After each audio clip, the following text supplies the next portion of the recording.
मेरा 20 साल का नौकर रामू हमेशा मेरे आगे पीछे घूमता रहता था। मैंने उसे छोटा समझा था, लेकिन एक दिन उसने मुझसे कहा, मालकिन, मुझे छोटा समझने की गलती मत कीजिए।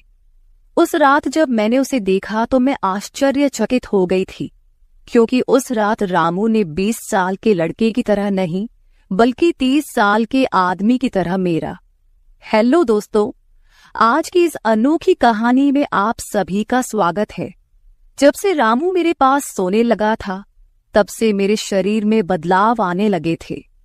मुझे लगा था कि रामू छोटा है और उसे कुछ समझ नहीं आता होगा, लेकिन धीरे धीरे उसके असली रंग मुझे दिखने लगे।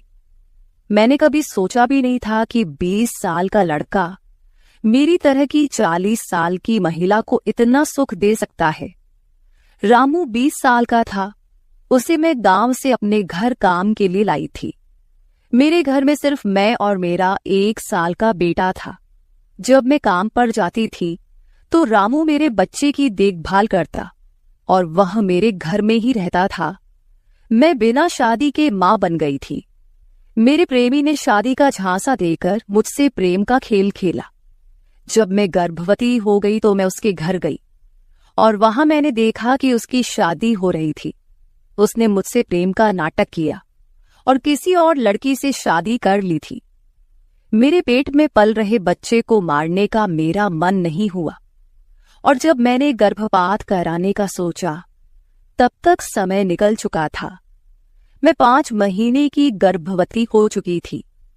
मेरे माता पिता ने मुझे और मेरे बच्चे को स्वीकारने से इनकार कर दिया। तब मैं अकेली रहने लगी। कई महीने पहले मैं अपने गांव गई थी, अपने दादा के 100वें जन्मदिन के लिए। मेरे दादा ने मुझे जन्मदिन का निमंत्रण भेजा था और इसलिए मैं गांव गई थी। मेरे बेटे को वहां सिर्फ मेरे दादा ने ही प्यार से गोद में लिया था। आरव उनके पास खेल रहा था। तभी ऑफिस से मेरा फोन आया और मैं कुछ देर के लिए फोन पर बात करने के लिए बाहर चली गई। जब मैं वापस आई तो मेरा आरव दादा के पास नहीं, बल्कि घर के एक नौकर के पास था। मैंने देखा कि आरव उस नौकर के पास अच्छे से खेल रहा था। मैंने अपने बच्चे को उस नौकर से लिया और वहां से जाने लगी। तभी उस नौकर ने मुझे रोका। वह कहने लगा, मालकिन, मुझे थोड़ी मदद चाहिए। मुझे पैसे की नहीं बल्कि काम की जरूरत है। उसने अपना परिचय दिया और कहा, मैं रामू हूं।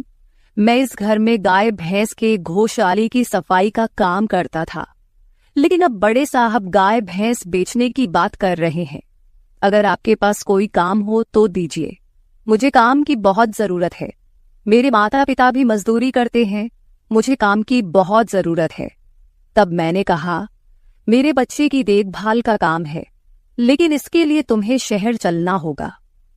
इस काम के लिए मैं तुम्हें 5,000 रुपये महीना दूंगी। रामू मेरे साथ शहर आने के लिए तैयार हो गया। आरव उसके साथ अच्छे से रहता था और यह देखकर मैंने रामू को अपने घर लाने का फैसला किया। रामू तब से मेरे घर में ही रहने लगा। उसने कहा कि हर 4 महीने बाद जब थोड़े पैसे जमा हो जाएंगे, तब वह अपने गांव जाएगा। रामू दिन भर मेरे बच्चे की अच्छे से देखभाल करता और घर के कामों में भी मेरी मदद करता। रामू को घर आए 1 महीना हो चुका था और इस 1 महीने में उसने मेरा दिल जीत लिया था। उसकी देखभाल से मेरे बेटे की सेहत भी सुधर गई थी। जो आरव मुझे परेशान करता था, अब वह रामू के हाथों से अच्छे से खाना खाता था। मैंने रामू को एक अलग कमरा दिया था। एक दिन रात में आरव बहुत रोने लगा। किसी भी तरह से वह शांत नहीं हो रहा था। बच्चे के रोने की आवाज सुनकर रामू मेरे कमरे में आया और उसने आरव को मुझसे ले लिया। रामू के पास जाते ही आरव शांत हो गया था। रात बहुत हो चुकी थी। आरव रामू को छोड़ नहीं रहा था, तो मैंने रामू को अपने कमरे में ही सोने के लिए कह दिया। सुबह जब मैं उठी तो आरव रामू से लिपटकर सो रहा था। उस रात के बाद से रामू आरव के लिए मेरे कमरे में सोने लगा। रामू के आने के बाद सब कुछ अच्छे से चल रहा था। रामू के काम से खुश होकर छुट्टी के दिन मैं उसे मॉल लेकर गई। वहां मैंने उसके लिए अच्छे कपड़े खरीदे और सैलून में जाकर उसकी नई हेयर स्टाइल बनवाई। रामू देखने में अच्छा था, लेकिन वह एकदम साधारण तरीके से रहता था। उस दिन मैंने उसका पूरा लुक ही बदल दिया था। उसे नए अंदाज में देखकर मैं भी उस पर विश्वास नहीं कर पा रही थी। कल तक जो एक साधारण सा नौकर था, वह इतना हैंडसम और स्मार्ट दिख सकता है, इसकी मैंने कल्पना भी नहीं की थी। मॉल से हम घर आए तो आरव आते ही सो गया था। मैंने उसे कमरे में बिस्तर पर सुला दिया और पानी पीने के लिए बाहर जाने लगी। तभी रामू मेरे लिए पानी लेकर आया। पानी पीकर मैंने गिलास रखा और रामू मुझे तब से ही एकटक देख रहा था। जैसे ही मैंने गिलास रखा, उसने मुझे गले लगा लिया। कई सालों बाद किसी पुरुष ने मुझे गले लगाया था। मैंने उसे खुद से दूर किया। तब रामू ने कहा, मालकिन, आपकी वजह से आज पहली बार मैंने खुद से प्यार करना सीखा है। जिंदगी बहुत खूबसूरत है, बस इसे जीना आना चाहिए। आज आपने मेरा कायाकल्प करवा कर मुझ पर बहुत बड़ा उपकार किया है। मैं सच में बहुत अच्छा दिख रहा हूँ। रामू के चेहरे पर खुशी देखकर मैं भी खुश थी।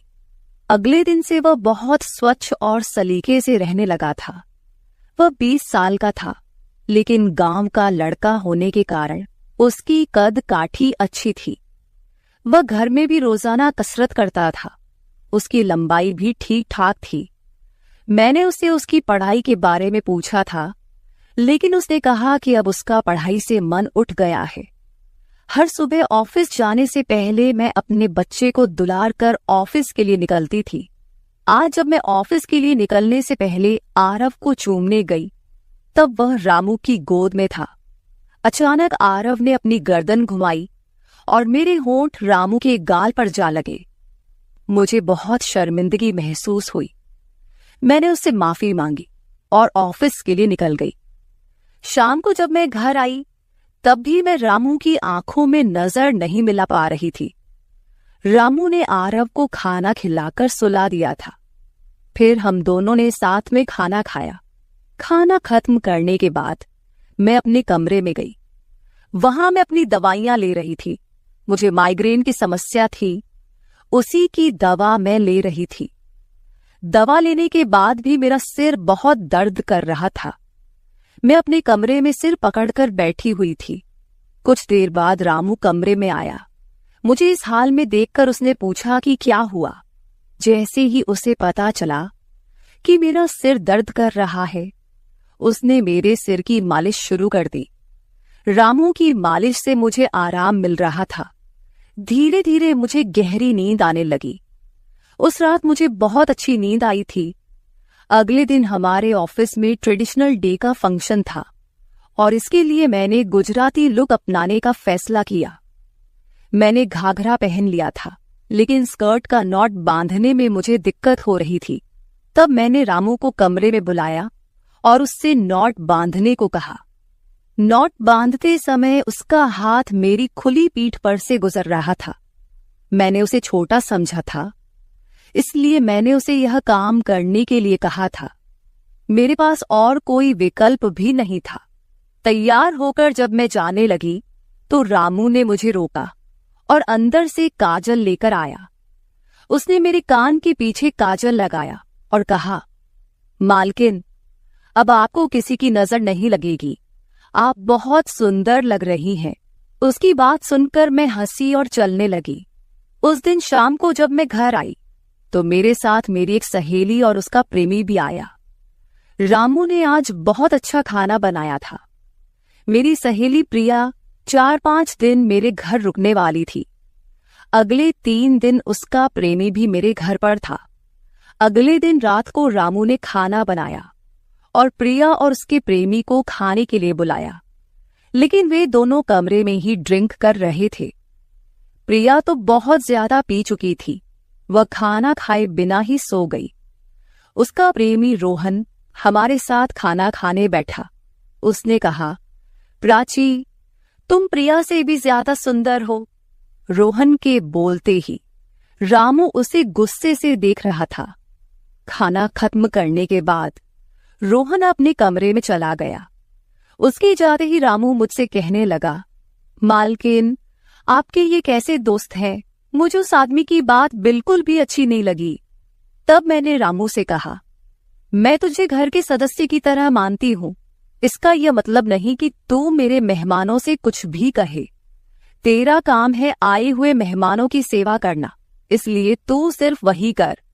बाकी मुझे कुछ सिखाने की जरूरत नहीं। रामू को डांट कर मैं अपने कमरे में चली गई। मैंने उसे डांट दिया था, फिर भी वह मेरे लिए पानी लेकर आया। तब मैंने अपनी दवा ली और पानी पीकर सो गई। आज रामू मेरे कमरे में सोने नहीं आया था, ऐसा मुझे लगा। लेकिन सुबह जब मेरी आंख खुली तो मैंने उसे अपने बगल में पाया।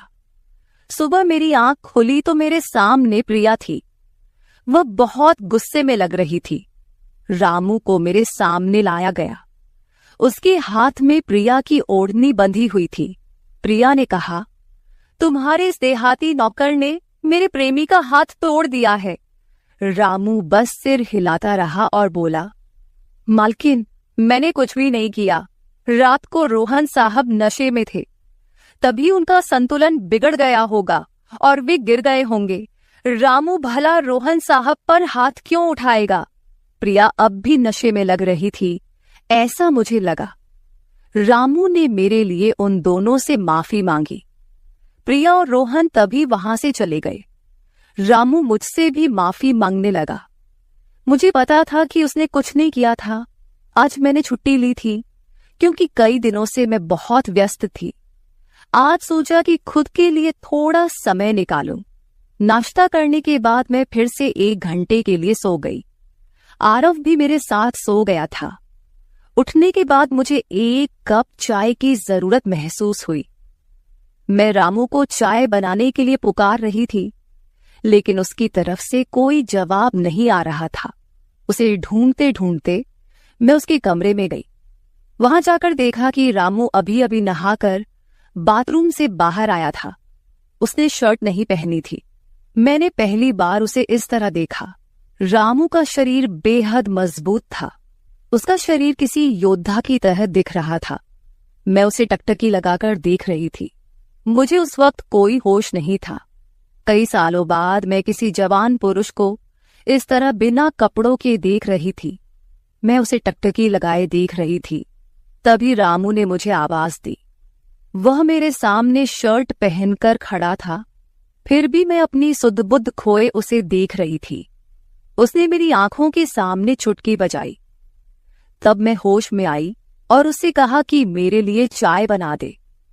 आज घर में ही थोड़ा खुद का स्किन केयर करने का सोचा, इसलिए दोपहर के समय मैं अपने कमरे में अपना पार्लर चलाने लगी।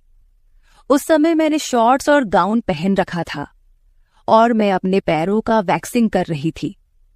वैक्सिंग करते समय गलती से मैंने थोड़ा ज्यादा गर्म वैक्स अपने पैर पर लगा लिया, जिससे जलन हुई और मेरे मुंह से तेज आवाज निकल गई। मेरी आवाज सुनकर रामू दौड़ता हुआ मेरे कमरे में आया। उसने मेरे जले हुए पैर को देखा। उसने मेरे पैर से गर्म वैक्स हटाया और वहां क्रीम लगा दी। उसके हाथ बार बार मेरे पैर पर अनजाने में फिर रहे थे और उस वक्त मेरे मन में जो भावनाएं उत्पन्न हो रही थीं, उन्हें व्यक्त करना मेरे लिए मुश्किल हो रहा था।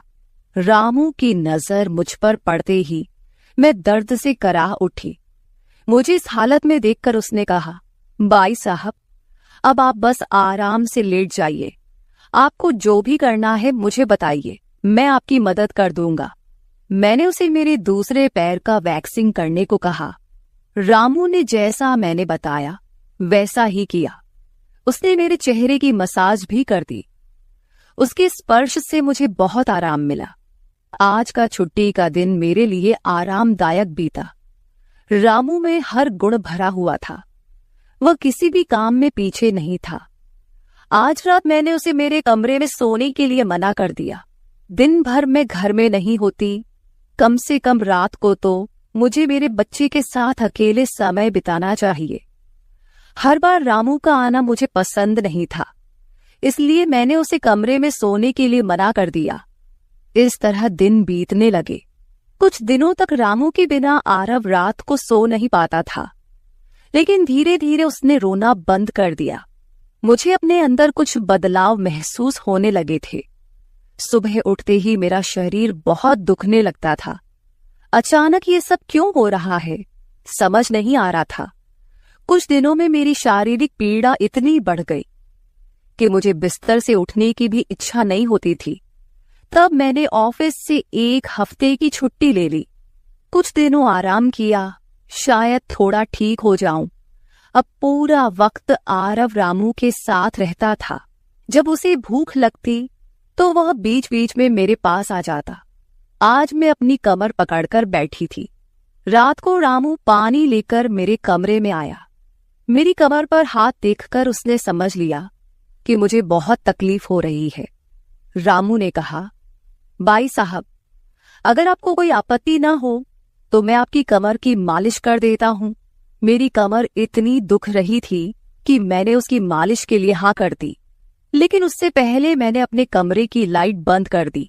छोटे 0 बल्ब की रोशनी में मेरी कमर उसे नहीं दिखेगी, इसलिए मैंने कमरे की बड़ी लाइट बंद करके 0 बल्ब जला दिया।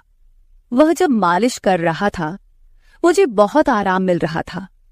मालिश करने से मेरी पीड़ा जैसे झट से गायब हो गई थी।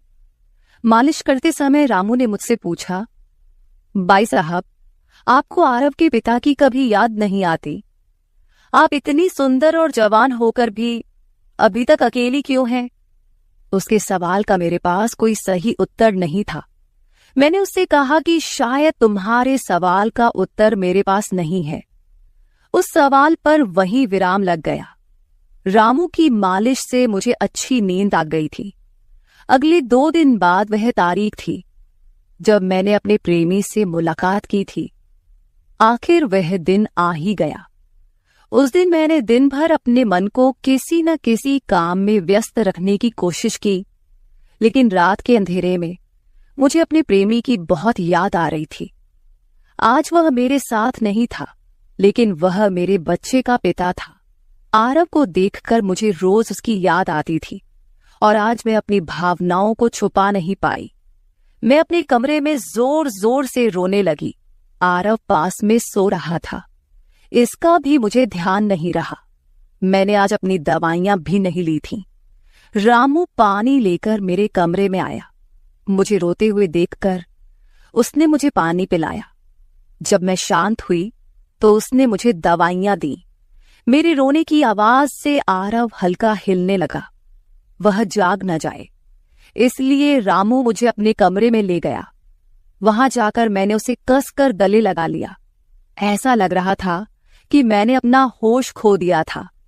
मेरा रोने का कारण सुनकर रामू भी शांत हो गया था। वह लगातार मेरे आंसू पोंछ रहा था। रोते रोते मैंने उसका कंधा पकड़ लिया। धीरे धीरे मैंने उसे और करीब खींच लिया। मैंने उससे कहा, रामू, आज की रात मैं तुम्हारे साथ बिताना चाहती हूं। तब रामू ने कहा, भाई साहब, मैं अभी छोटा हूं, मुझे कुछ भी नहीं आएगा। उसकी बात सुनकर मैंने उसे और पास खींच लिया। उस रात मैं उसके कमरे में थी, लेकिन सुबह जब मैं उठी तो वह मेरे पास नहीं था। उसकी शर्ट वहीं पड़ी हुई थी। जब मैं बाहर गई तो मैंने देखा कि रामू मेरे बच्चे को दूध और बिस्किट खिला रहा था। मुझे आरव का ख्याल नहीं आया था, लेकिन रामू ने नहीं भुलाया। उसने हम दोनों माँ बेटे को खुश कर दिया था। रात की थकान के बाद मैं सुबह देर से उठी थी। दिन भर रामू ने मुझसे नजरें नहीं मिलाईं। आज प्रिया मुझसे मिलने घर आई थी। वह रामू की तरफ देख भी नहीं रही थी। रामू ने उसे पानी दिया और कमरे से बाहर चला गया। थोड़ी देर बातें करने के बाद प्रिया जाने लगी। जाते समय उसने मुझसे कहा, जितनी जल्दी हो सके अपने नौकर को यहां से निकाल दो। वह दिखने में जितना मासूम लगता है उतना है नहीं। उसकी बात का मैंने खास ध्यान नहीं दिया। रोज की तरह रात को खाना खाने के बाद रामू ने मुझे पानी का गिलास मेरे कमरे में लाकर दिया और उसने आरव को भी सुला दिया था। आरव आज बाहर हॉल में झूले में सो रहा था। रामू उसकी देखभाल कर रहा था। मैंने अपने कमरे की लाइट बंद कर दी। और सो गई। कुछ समय बाद मुझे आरव की आवाज सुनाई दी। उसकी आवाज से मेरी नींद खुली। मैं उठने वाली थी कि तभी उसकी रोने की आवाज बंद हो गई। कुछ समय बाद मुझे अपने कमरे का दरवाजा खुलने की आवाज सुनाई दी। मैं चुपचाप सब देख रही थी। रामू मेरे कमरे में आया था। उसने मेरे पास आकर ये देखने की कोशिश की कि मैं सो रही हूं या नहीं, और फिर उसने मेरा मोबाइल उठाया। उसकी वह खोजबीन देखकर मैंने जल्दी से कमरे की लाइट ऑन कर दी। मुझे जागता हुआ देखकर वह चौंक गया। मैंने उसके हाथ से अपना मोबाइल छीन लिया। मैंने उससे कहा, रामू, ये सब क्या चल रहा है? तुम इस वक्त यहां क्या कर रहे हो? वह कुछ नहीं कहकर वहां से जाने लगा, लेकिन मैंने उसे इतनी आसानी से छोड़ने का इरादा नहीं किया था। मैंने उसे उसका वीडियो दिखाया जिसमें वह प्रिया के बॉयफ्रेंड पर हाथ उठा रहा था। उस दिन रोहन के मोबाइल का कैमरा गलती से चालू रह गया था और उसमें उनकी हाथापाई रिकॉर्ड हो गई थी। सुबह जब प्रिया मुझसे मिलने आई थी तब उसने मुझे वह वीडियो दिखाया था और तब से मैं रामू पर नजर रख रही थी। रामू, तुमने झूठ क्यों बोला? तुमने रोहन पर हाथ क्यों उठाया? तब उसने कहा, जो भी आप पर बुरी नजर डालेगा उसके साथ मैं यही करूंगा।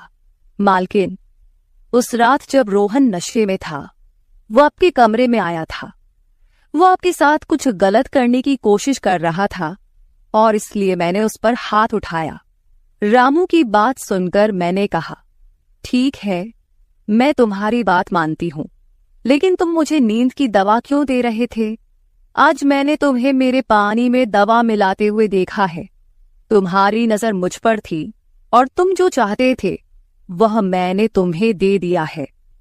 अब अपना हिसाब करो और गांव निकलो। मेरी बात सुनकर रामू बोला, मालकिन, आप जैसा सोच रही हैं वैसा कुछ भी नहीं हुआ है। कल रात मैंने आपके साथ कुछ भी गलत नहीं किया। मैंने आपके पानी में नींद की दवा मिलाई थी जिससे आप मेरे पास आते ही सो गई थीं और मुझे आपके साथ कुछ भी गलत नहीं करना था। कुछ दिन पहले मैंने आपको रात में फोन पर बात करते हुए देखा था। मैंने आपकी बातें सुनी थी। आप फिर से अपने उस प्रेमी से मिलने की तैयारी कर रही थी। आपकी मुलाकात आपके ही घर में तय हुई थी। मुझे यह सब पता था। आप उससे ना मिले इसलिए मैं आपको रात में नींद की दवा दे रहा था। वह व्यक्ति अब भी आपको धोखा दे रहा है। वह आपसे झूठ बोल रहा है। वह आपके बच्चे को आपसे छीनने के लिए आपके करीब आ रहा है। उसकी पत्नी को बच्चा नहीं हो सकता, इसलिए वह आपके पास आ रहा है। उसने अपनी पत्नी को तलाक नहीं दिया है।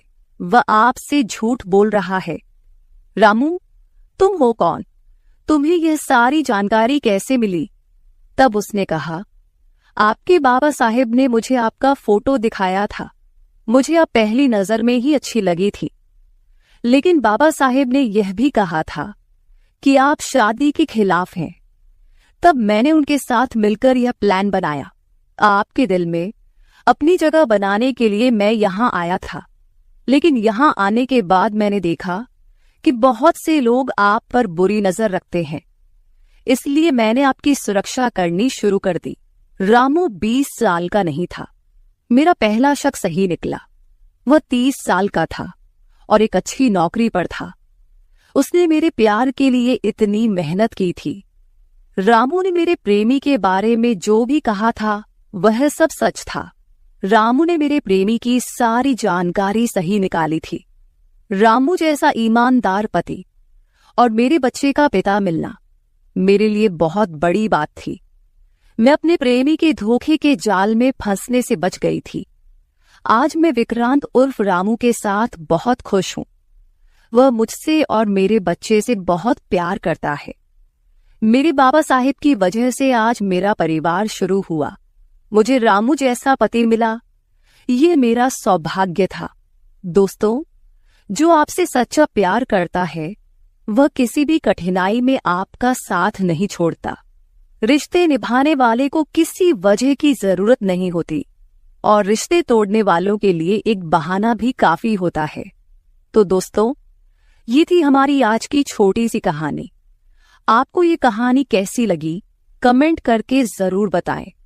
अगर आप ऐसी ही और भी इंटरेस्टिंग कहानियां सुनना चाहते हो तो चैनल को सब्सक्राइब जरूर कर ले और बेल नोटिफिकेशन ऑन कर ले ताकि आपको मेरी आने वाली हर वीडियो समय से मिल सके। कल मिलेंगे एक और वीडियो के साथ। धन्यवाद। नौकर जोर लगा लगाकर मेरा मसाज करता। मैं उसको पैसे पकड़ाती तो कहता, रहने दो मालकिन, वसूली रात को करूंगा। मैं कुछ समझ नहीं पाती। जैसे जैसे वह मसाज करता मुझ पर खुमारी बढ़ती ही जाती और मैं सुकून से गहरी नींद सो जाती। लेकिन एक रात मुझे नींद नहीं आई।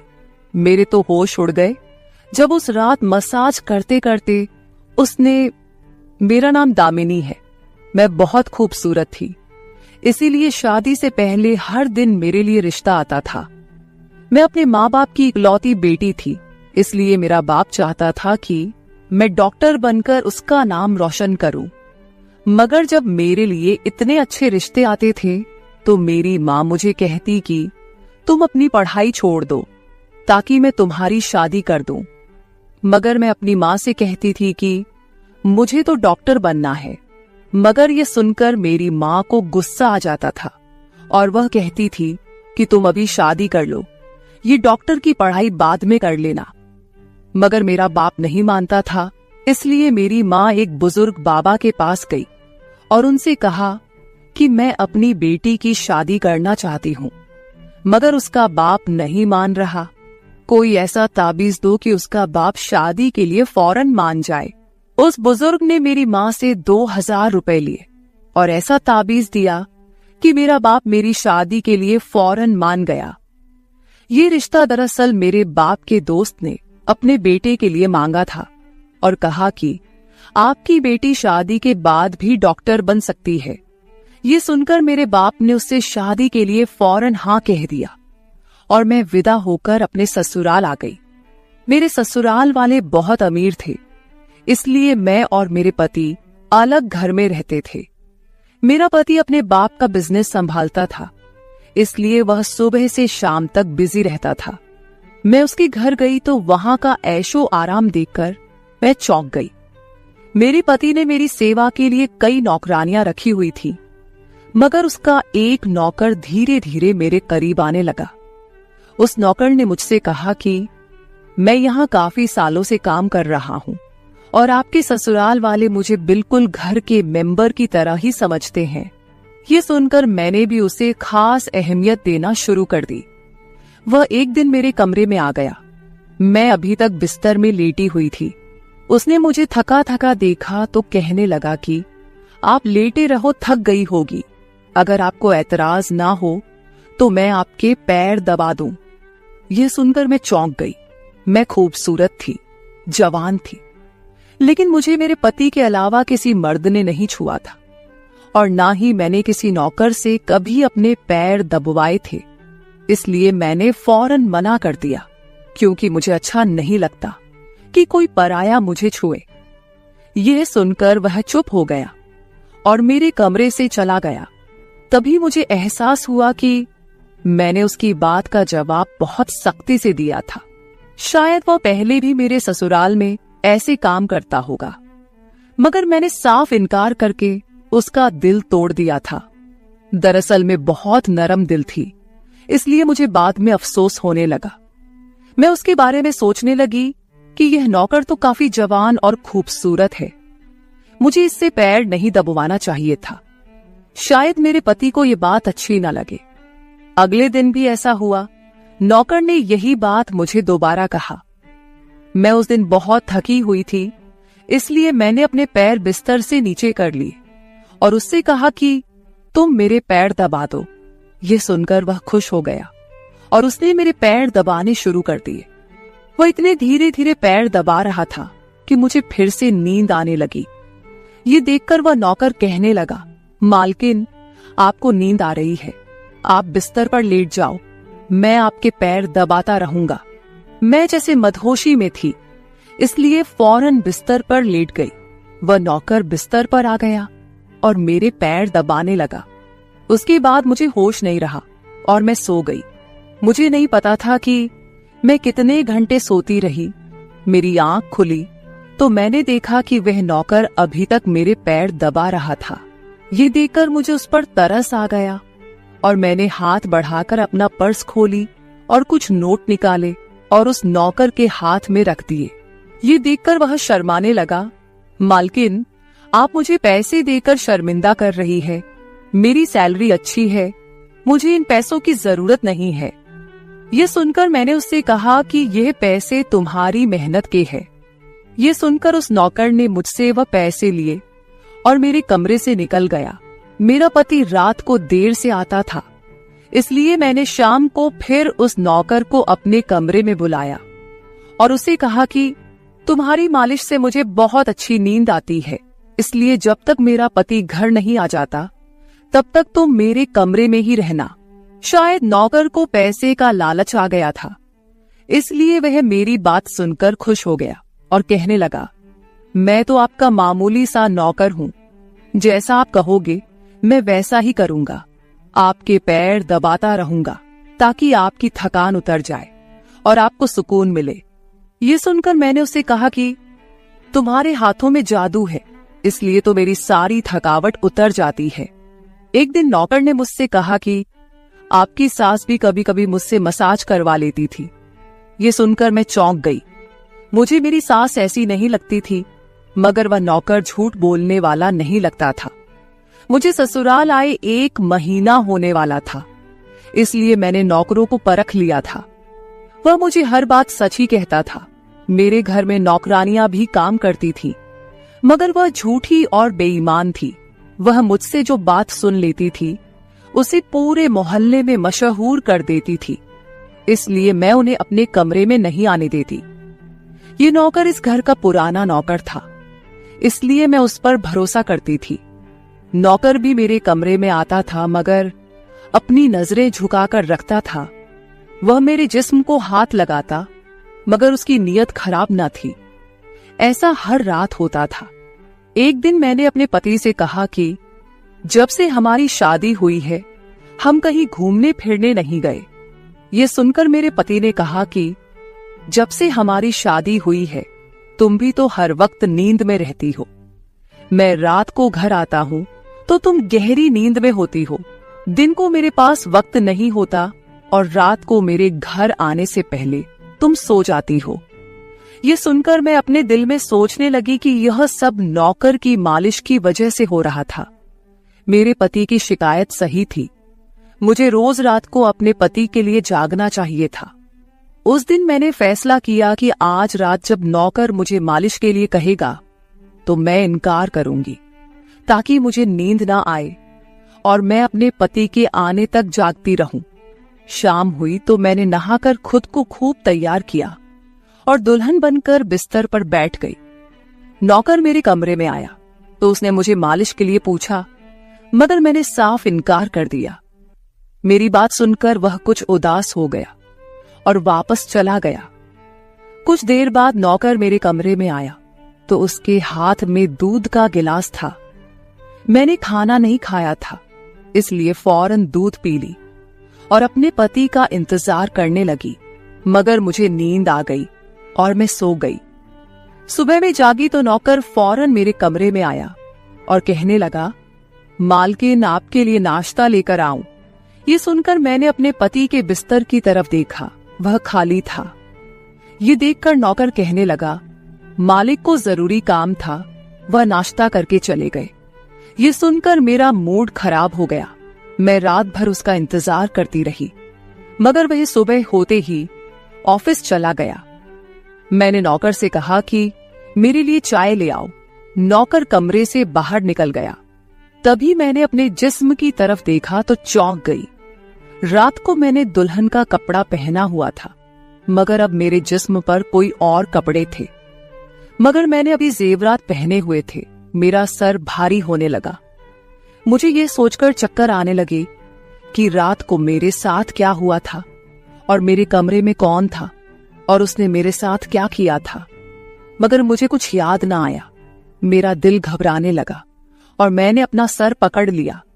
मेरा पूरा जिस्म दर्द कर रहा था, इसलिए नौकर चाय लेकर आया तो मैंने उससे कहा कि मेरा जिस्म दबा दो। यह सुनकर वह बिस्तर पर आ गया और मुझे दबाने लगा। उस दिन मैं देर तक बिस्तर पर पड़ी रही। उस दिन मेरे पति अचानक घर आ गए। मैंने उसे देखा तो उस पर बरस पड़ी। मैं रात को तुम्हारे लिए दुल्हन बनकर जागती रही, मगर तुम नहीं आए। ये सुनकर मेरे पति कहने लगे, मैं रात को कमरे में आया तो तुम गहरी नींद में थी, इसलिए मैंने तुम्हें नहीं जगाया। ये सुनकर मैं चौंक गई, मगर मेरे कपड़े किसने बदली किए और नींद पूरी होने के बावजूद मेरा जिस्म क्यों दर्द कर रहा है? मैं उलझ गई थी। मेरे पति कहने लगे, अच्छा ठीक है, मूड खराब करने की जरूरत नहीं है।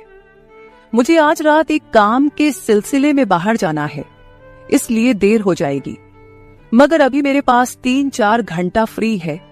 अगर तुम कहो तो हम अभी कहीं बाहर जा सकते हैं। ये सुनकर मेरा मूड खुद ब खुद ठीक हो गया और मैं सारी रात वाली बातों को भूलकर खुश हो गई। शादी के बाद यह पहला मौका था कि मैं अपने पति के साथ कहीं बाहर जा रही थी। मैं जल्दी जल्दी तैयार होने लगी, जबकि मेरा पति गाड़ी में बैठकर मेरा इंतजार करने लगा। उस वक्त नौकर मेरे कमरे में आ गया और मुझसे पूछा, मालकिन आप कहीं जा रही हैं क्या? ये सुनकर मैंने उससे कहा कि हाँ, मगर तुम क्यों पूछ रहे हो?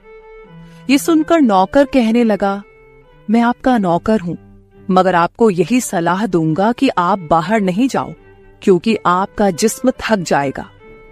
ये सुनकर मुझे गुस्सा आ गया और मैंने उससे कहा कि तुम मेरे नौकर हो, मेरे पति बनने की कोशिश मत करो। ये कहकर मैं बाहर चली गई। न जाने मुझे किस बात पर गुस्सा आ गया था। मैंने उस नौकर को खूब खरी खरी सुना दी। वह भी अपनी औकात जान गया था। तभी तो मैं जब घर आई तो वह मेरे सामने नहीं आया। मेरे पति मुझे गेट पर उतारकर वापस बाहर जा चुके थे।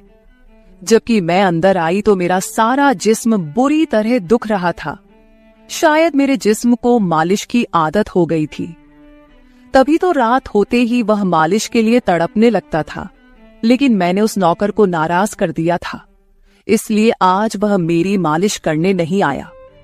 मगर मुझे उसकी जरूरत थी, इसलिए मैंने एक नौकरानी को बुलाया और उस नौकर को बुलाने को कहा। थोड़ी देर गुजरी थी कि वह नौकर मेरे कमरे में आ गया, मेरे बिस्तर पर बैठ गया और चुपचाप मेरे पैरों को दबाने लगा। यह देखकर मुझे शर्मिंदगी हुई। मैंने उसे इतना बुरा भला कहा, मगर उसने मेरी बात को बिल्कुल बुरा नहीं माना। मैंने उसे चुप देखा तो कहने लगी, मुझे उस वक्त पता नहीं क्या हो गया था, इसलिए मैंने तुम्हें खरी खरी सुनाई। मैं इतने दिनों के बाद अपने पति के साथ कहीं बाहर जा रही थी, इसलिए मुझे तुम्हारा टोकना अच्छा नहीं लगा, इसीलिए मुझे माफ कर दो। मैं उसकी मालकिन थी और उसे इस काम के पैसे देती थी, मगर अब भी मुझ में इंसानियत जिंदा थी, इसलिए मैंने मालिक होकर भी नौकर से माफी मांग ली, क्योंकि वह भले ही नौकर था, मगर वह एक इंसान भी तो था। मेरी बात सुनकर वह नौकर कहने लगा, मैं आपका नौकर हूं, इस काम के लिए मैं आपसे सैलरी लेता हूं, इसलिए आपको हक है, आप जो चाहे मुझे कह दे। ये सुनकर मैं चुप हो गई, मगर मैंने सोच लिया था कि आइंदा इससे ऐसा कुछ नहीं कहूंगी। वह उस रात देर तक मेरी मालिश करता रहा और फिर मुझे नींद आ गई। मुझे नहीं पता था कि नौकर मेरे कमरे से कब निकला और कब मेरे पति घर पर आए। मैं सुबह उठी तो मेरा पति बाथरूम में था और बाहर जाने के लिए तैयार हो रहा था। मैं उसे हैरानी से देखने लगी। पता नहीं आजकल मुझे क्या हो रहा था। नौकर की मालिश से मुझे इतनी गहरी नींद आती कि मुझे किसी बात का होश ना रहता था। मुझे इस बात का भी पता नहीं चलता था कि मेरा पति कब कमरे में आता था। मैं सोचने लगी कि इस नौकर की मालिश में ऐसा क्या जादू था कि वह मेरे पति के आने से पहले ही मेरी मालिश करता, तो मैं अचानक गहरी नींद में सो जाती थी। सुबह जब मैं उठती तो मेरा सर भारी महसूस होता और मैं चलने फिरने के काबिल नहीं रहती। मगर यह बात मैंने अपने पति को नहीं बताई, क्योंकि मैं नहीं चाहती थी कि ये बात मेरे पति को पता चले कि मैं उस नौकर से मसाज करवाती थी। एक दिन मेरा पति दिन के वक्त घर पर ही रहा। मैंने नौकर से घर के सारे काम करवाए, अपने कमरे में नहीं आने दिया। नौकर भी घर के सारे काम करता रहा और मसाज वाली बात किसी के सामने अपने मुंह से नहीं निकाली। मैं भी चाहती थी कि यह बात किसी को पता ना चले। इस दौरान जब मेरा पति घर से बाहर जाता था, मैं उस नौकर को कमरे में बुला लेती थी। मगर एक दिन मेरा पति अचानक ही घर आ गया और मैं कमरे में थी। यह देखकर मैं बहुत घबरा गई और सोचा कि पति के आने से पहले नौकर को भगा दूं। मगर यह नौकर भी बड़ा समझदार था। मेरे पति के आने से पहले दूसरे काम पर लग गया और मेरे पति को कुछ पता नहीं चला।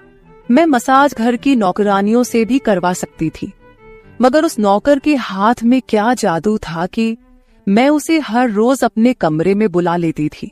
मुझे पता नहीं क्या हो जा रहा था। जिस रात मैं नौकर से मसाज नहीं करवाती थी, उस रात मेरे पूरे जिस्म में दर्द हो जाता था।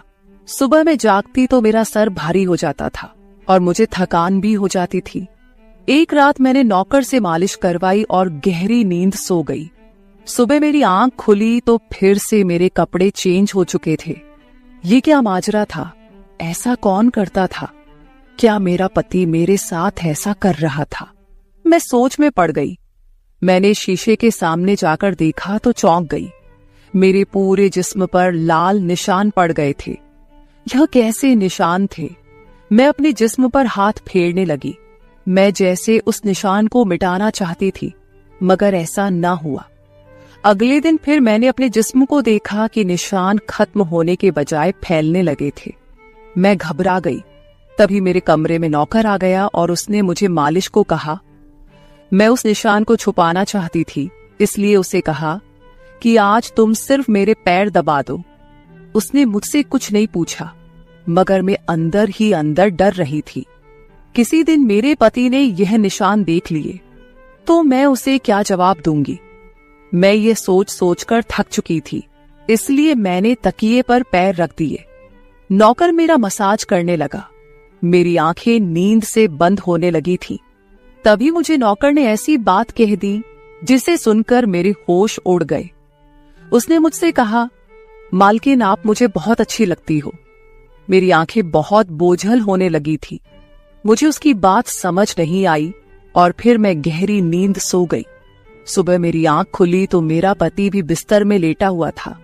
मेरा सर भारी हो रहा था और जिस्म दर्द से छूट रहा था, मगर उसके बावजूद मैं अपने पति के करीब गई और उसे धीरे से उस निशान के बारे में बता दिया। मैंने सोचा कि यह निशान बढ़ रहे थे, इसलिए मुझे यह बात अपने पति को बता देनी चाहिए। ये सुनकर मेरे पति ने मेरे जिस्म से कपड़ा हटाया तो वह उछल पड़ा। वह मुझसे दूर हो गया और कहने लगा, तुमने मुझे धोखा दिया है, बेवफाई की है और तुम्हें उसी की सजा मिली है। यह कोई बीमारी नहीं है, बल्कि तुम्हारा गुनाह है। मुझ में क्या कमी थी जो तुमने दूसरा मर्द तलाश कर लिया? मैं काम में बिजी था, मर तो नहीं गया था कि तुमने एक और चक्कर चला लिया। यह सुनकर मैं हक्का बक्का रह गई। मैंने उससे कहा कि यह आप कैसी बातें कर रहे हैं, मैं बेकसूर हूं। मगर मेरा पति हंसने लगा और कहने लगा, ये निशान बता रहे हैं कि तुम गुनहगार हो, इसीलिए मेरे घर से निकल जाओ। मैं तुम्हें तलाक के पेपर भेज दूंगा। उसने मुझे धक्के मार मार कर घर से निकाल दिया। मैं रोते हुए अपने माँ बाप के घर आ गई और उन्हें अपनी बेगुनाही का यकीन दिलाया। वे मेरे अपने थे, इसलिए उन्होंने यकीन कर लिया। उन्होंने कहा कि वह मेरे पति से बात करने जाएंगे, मगर उनके जाने से पहले ही तलाक के कागज आ गए और मेरी हंसती मुस्कुराती दुनिया उजड़ गई। मैं इसका जिम्मेदार किसको ठहराती? कोई भी तो नहीं था। मैं कई दिनों तक रोती रही। मुझे ऐसा लगने लगा था जैसे मैं मरने वाली थी। एक दिन मेरी माँ मेरे कमरे में आई और कहने लगी कि तुमसे कोई मिलने आया है। मैं भागकर गई कि शायद मेरे पति आए हो, उसे मेरी बेगुनाही का एहसास हो गया हो। मगर वहां मेरा पति नहीं था, बल्कि वही नौकर था जो उसके घर काम करता था। मैंने उसे आने का कारण पूछा तो वह कहने लगा, मैं आपके उन निशानों के बारे में जानता हूं। ये सुनकर मैं चौंक गई। मैंने उसको कसकर पकड़ा और उसकी शर्ट का बटन एक झटके से खोल दिया। मुझे अब समझ आया कि मेरे पति ने मुझ पर इतने गंदे इल्जाम क्यों लगाए थे। ये कहकर मैंने नौकर के सीने पर मुक्के मारने शुरू कर दिए। मैंने कहा, ये निशान मेरे जिस्म पर कैसे आए? तुमने मसाज के बहाने मेरे साथ क्या क्या किया था? मुझे सच सच बताओ। ये सुनकर नौकर ने मेरे दोनों हाथ पकड़ लिए और कहने लगा, मेरा नाम राजेंद्र है और मैं तुम्हारे साथ यूनिवर्सिटी में पढ़ता था, मगर मुझे तुमसे प्यार हो गया। मैं भी डॉक्टर बनना चाहता था और मैंने सोचा था कि जब हम दोनों डॉक्टर बन जाएंगे तो मैं तुम्हारे बाप से तुम्हारा हाथ मांग लूंगा। मगर एक दिन तुम्हारी सहेली की जुबानी मुझे पता चला कि तुम्हारी माँ तुम्हारी शादी जल्द करना चाहती है, इसलिए मैंने डर कर तुम्हारे घर रिश्ता भेजा। मगर तुम्हारे बाप ने इनकार कर दिया और कहा कि मैं अपनी बेटी की शादी तब करूंगा जब वह डॉक्टर बन जाएगी। इसलिए मैं टेंशन फ्री होकर अपनी पढ़ाई करने लगा। मुझे 1 हफ्ते के लिए अपने कजिन की शादी के लिए शहर से बाहर जाना पड़ा, तभी तुम्हारी शादी हो गई। वह यह सब मुझसे कह रहा था और मैं चुपचाप उसे देख रही थी। जब मैं वापस आया तो मेरी मोहब्बत किसी और की दुल्हन बन चुकी थी। मैं तुम्हारे प्यार और दीवानगी में तुम्हारे ही घर का नौकर बन गया ताकि मैं तुम्हारे करीब रह सकूं। मैं तुम्हारे करीब आना चाहता था, इसलिए मसाज के बहाने तुम्हारे कमरे में आ जाता था और रात को तुम्हारे दूध में बेहोशी की दवा मिला देता था ताकि तुम सोती रहो और तुम्हारा पति तुम्हारे करीब ना आ सके, क्योंकि तुम मेरी थी। मैं तुम्हें किसी और के करीब नहीं देख सकता था। ये सुनकर मैं हक्का बक्का रह गई। क्या तुमने मेरे साथ कभी कुछ गलत किया? ये सुनकर उसने मेरा हाथ अपने सर पर रख लिया और कहा, मैं तुमसे प्यार करता था, इसलिए तुम्हारी इजाजत के बगैर मैं तुम्हारे साथ कुछ नहीं करना चाहता था। ये सुनकर मैंने उस निशान की तरफ इशारा किया जो हम दोनों के जिस्म पर थे। ये सुनकर वह हंस दिया और कहा कि मैं डॉक्टर हूं और यह सिर्फ इन्फेक्शन है। ये मैंने इसलिए किया ताकि तुम्हारे पति को हम दोनों के ऊपर शक हो जाए। ये कहकर उसने मुझसे माफी मांग ली और मैंने पूरे 1 साल उसे सजा देने के बाद माफ कर दिया और फिर उसके साथ शादी कर ली। तो मेरे प्यारे दोस्तों, ये थी हमारी आज की छोटी सी कहानी। आपको ये कहानी कैसी लगी कमेंट करके जरूर बताएं। अगर आपको ये कहानी पसंद आई हो तो इसे लाइक करें और अपने दोस्तों के साथ शेयर करें। अगर आप ऐसी ही और भी इंटरेस्टिंग और रोमांटिक कहानियां सुनना चाहते हो तो चैनल को सब्सक्राइब जरूर कर ले और बेल आइकॉन ऑन कर ले ताकि आपको मेरी हर कहानी समय पर मिल सके। कल मिलेंगे एक और नई कहानी के साथ। धन्यवाद।